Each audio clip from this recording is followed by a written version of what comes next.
गृहटीए निर्माण कला बेले आमे वास्तुर बहुत नियम मानि गृह निर्माण करिथाउ।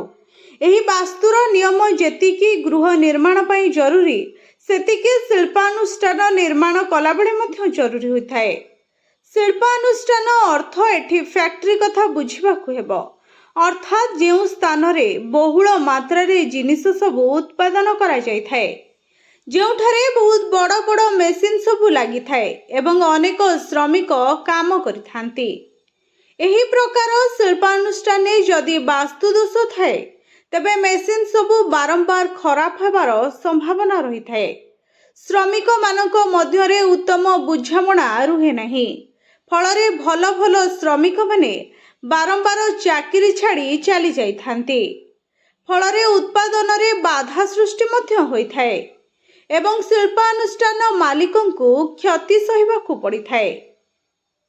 एभली परिस्थिति तो सबु शिल्पानुष्ठान बेले बेले होई थाए, किंतु जेउ शिल्पानुष्ठान बारंबार एही परिस्थिति देखा दिए तेबे जानिबा निश्चय कि यह वास्तु दोषर लक्षण अटे।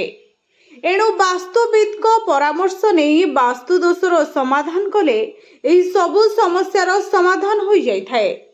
सेथिपई शिल्पानुष्ठान आदि निर्माण पूर्वरु जदि निम्नलिखित नियम को मानती तेबे वास्तु दोषरु निजर शिल्पानुष्ठान को दूरे रखि परिबे एवं लाभवान मध्य होई परिबे।